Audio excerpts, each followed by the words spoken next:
That journey to your first home is a moving target. It can change every single month. So it's important to note, as the market changes, as Toronto buying numbers and renting numbers change every single month, it's important to keep you posted, keep you up to date on those trends and numbers so you can make the best informed decision when you're ready to buy your first home. So we're going to get into exactly that, going into those numbers more in detail. But first, my name is Gabriela Batista from Homes into Reality. I'm a Toronto real estate agent. I talk about the Toronto real estate market for first-time buyers exclusively every single week on the YouTube channel, on the Instagram channel. We talk about being a first-time buyer with the goal of educating and informing you. So whenever you are ready to make that first big move of yours, you're able to do so with confidence and you can do so educated well. If you are looking for support on buying your first home, feel free to reach out to me. All of my information is in the description, my phone number, my email. Feel free to book a call with me. I'm happy to talk about what your real estate journey looks like to you in Toronto. And of course, you can like, subscribe in this video over here. Follow my Instagram for more weekly content about being a first-time buyer in Toronto. So moving ahead, what Toronto Condos by the Numbers is the monthly series that we do. We update the Toronto rent numbers for different types of properties. We have 1-bedroom studios, 1+ dens, and 2 bedrooms. Every single month, those numbers change differently when it comes to renting and buying. So we're going to update you on those trends, those graphs. We look at last year's numbers and see how they compare seasonality-wise, and we go forward. And the good news now, we have our April numbers. So let's jump into those April numbers. And let's start with our big boxes in the sky, the studio apartments. And with studio apartments, it's typically your one combined living area. So let's say your bedroom, your kitchen, your dining room. It's all in one spot, one combined living space. So to rent these spaces, it's obviously our most affordable option. You're looking at $2,100 a month to rent. And when it comes to comparing versus last month's numbers, it's actually been relatively flat since October at $2,100 a month. They've gone maybe slightly down to that price point, but the median price point to rent has always been $2,100 a month, plateaued a little bit. It'll be interesting to see how that number compares as we get into the summer market. Now, if we look at purchasing a studio, it's a very different story than the rental market. The rental market, there's a ton of inventory that comes on every single month that gets rented out. Studios don't trade as often. People don't buy and sell studios as often as they rent. So the numbers are much less stable, like the rental numbers. They're more volatile. You even see in the graph, it's a much more, there really isn't a solid trend going on. There's a lot of volatility, lots of ups and downs. The median price point we saw this month in April was $500,500 compared to last month where you're up $25,000. For the past several months, almost about 6-7 months, you're looking at price points in the mid to high $400,000, and now we've jumped over that $500,000 price point once again. So the interesting thing about that is, like I said, it's a little bit more volatile. I don't take a ton of stock into these big price jumps until we see several months of it. So right now, a price jump in studios, but we want to look long term and see how that changes month over month. And for a little bit of context on studio purchasing and renting numbers, the amount of rentals that came out last month was 139 studios that went for rent, and the amount of studios that were purchased was 30. So we're going to get much more volatility in the number that's 30 versus 139. That explains a lot when it comes to the volatility and stableness of the two markets. The next type of property we're going to be jumping into is your 1-bedroom properties, a much more common layout. Most of the layouts that we're going to be dealing with in the future are more common, but your standard 1-bedroom, one separated bedroom, separate living space where you have maybe a combined living and dining area. Now, when it comes to 1-bedroom rents, we're looking at a median price point of $2,400 a month to rent. And if we look at past months, we are hovering just under that amount. So $2,300, high $2,300s to rent for a 1-bedroom for a while, but we finally got back up to $2,400 as a median price point to rent. So no major increases, but we were kind of struggling to get to that point, and we finally have hit that since a long while. Relatively flat. I would expect as summer goes on, we may see a small increase when it comes to the 1-bedroom rents. Just depends on demand. We haven't yet followed that curve you see from last year for 2022, where 1-bedrooms really shot up in price point. But we're at a slight upwards trajectory when it comes to these 1-bedroom rents. Comparing that to purchasing a 1-bedroom condo, we're looking at about a $15,000 increase from last month's median price point. We're looking at $590,258 of a median price point to purchase a 1-bedroom condo in Toronto.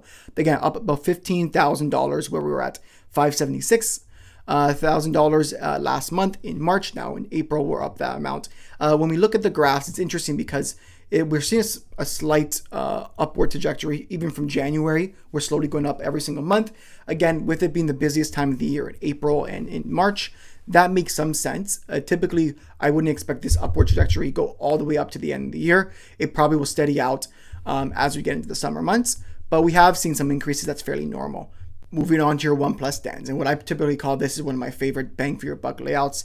A den being a space that doesn't have, let's say, a window or a closet, but it's an extra room where you can, say, put an office, or you put a nursery, or something that's a little bit more extra space. Some people use a dining room in a den. So 1+ den, the best bang for your buck and the most amount of space for, let's say, 1 or 2 people. Renting a 1+ den is very similar to a 1-bedroom, where that price point was just under $2,600 a month. We're looking at $2,599 a month. And it's very similar to the 1-bedroom because we were kind of struggling to get to that $2,400 a month amount for the 1-bedroom. Same thing with the 1+ dens, getting to 26. They were kind of always slightly under that price point amount. And then with this one, just finally hitting it, just barely hitting it. But it's interesting. The trend line is similar in the sense that it's been relatively flat for the past few months, slightly down from the peak rent price. But it looks like as we get into the busier time of year when it comes to Toronto rentals, there is potential for rent prices to slightly go up, but we're definitely not seeing that steep curve that we saw last year where prices really shot up for 1+ dens and 1-bedrooms and 2-bedrooms, which is encouraging to say the least. What's also very similar is comparing the 1-bedroom purchasing market and the 1+ den purchasing market. We've seen that slow upward trajectory every single month. We're up about $10,000 for 1+ dens.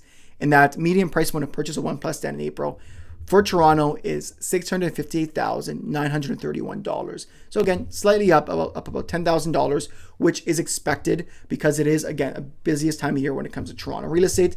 And additionally, we have a fairly low supply of these properties.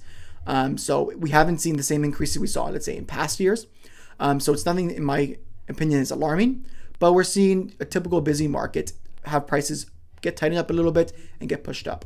Now, moving on to our last layout, our biggest layout, our 2-bedroom. And obviously, with it being the biggest layout, it's where most people tend to stay the longest. People are able to start building a family, having a second bedroom, having that bedroom as an office, a kid's bedroom, whatever that may be. But it's the most plentiful space and where people tend to like to live there the longest. And here's an interesting trend. So the renting of a 2-bedroom, the median price point has jumped up over $100, about $115 from last month.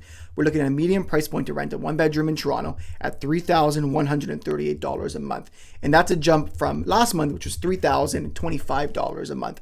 And why that is I'm actually not too very sure. I was looking over the averages, I was looking over the median price point, and they're both up. So it's showing that there definitely was some sort of monetary increase month over month when it comes to rents.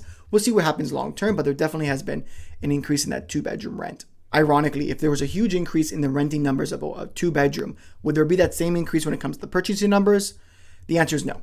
And it's interesting because it's actually the only asset class that went slightly down when it comes to median purchase numbers. The 2-bedroom went down about $2,000. You're looking at a median price point to purchase a 2-bedroom at $752,009. So it is down about that $2,000 a month over month.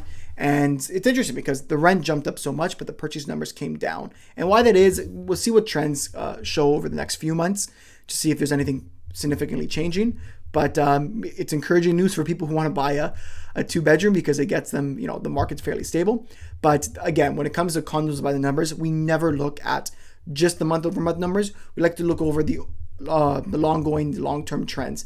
If we look at the long-term trends, they've been relatively stable. We had a big jump up from January to February, but it's been very flat ever since February when it comes to the 2-bedroom numbers. So I'll give a quick summary of my thoughts, my boots on the ground type stuff that I'm seeing right now.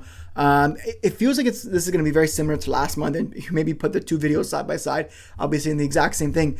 When it comes to rent, I am seeing some sort of pickup in activity, demand.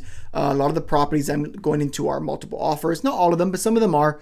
There are properties that are getting competitive. The really good properties will always be competitive, but definitely more competitive than usual. I actually had an offer situation last week of 10 offers on a rental property, which I thought was priced fairly reasonable. So we are seeing a little bit more aggressiveness for those really good properties. Your more standard cookie cutter properties are not as competitive. You're going to get offers eventually if they're priced properly, but the rents really aren't jumping a ton in my experience right now, at least boots on the ground when it comes to rents. When it comes to purchasing numbers, it's, I'd say, another similar story.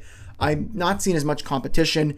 I've heard some anecdotes from people saying that there's been more competitive multiple offers. I haven't seen it. Maybe it's just the condos that I'm working. I'm not seeing that amount. I'm not seeing a huge increase in prices. I've referred to the last couple of videos. There are more offer dates coming back when it comes to purchasing condos, but I have not seen a huge increase on those prices other than the stats itself. It feels like most condos are probably selling where comparables are saying it. And there's obviously a couple maybe exceptions to that rule of a busy market, but overall, I would say the standard property going to the market is getting about what market value is and selling in decent time. So that's my 2 cents of what's going on in the market right now. Again, that's my boots in the ground with the numbers. It gives me a good idea of what's going on, with the same reason, because when I think of first-time buyers, condos are so important because it's a really nice stepping stone for people to get into a townhouse or a house. It's that first big journey for a lot of people. So I like to focus on condos to give people that perspective of where those prices are going, where those rents are going. Does it make sense to rent or buy? Because in some cases it makes sense to rent or buy. So we want to run those numbers and keep you advised what's going on there. So, with me helping first-time buyers, it's very important. And if this is something that you find very helpful, again, my information is always in the description. Feel free to reach out. I help a ton of people in Toronto, either renting, buying, selling, all that type of stuff what a real estate agent does. But I want to help educate you, keep you posted on what's going on in the real estate market. If you want to ask any questions, feel free to reach out. Come back next week. I'm happy to talk more about Toronto real estate. Thank you so much for watching. Talk soon as always. Bye.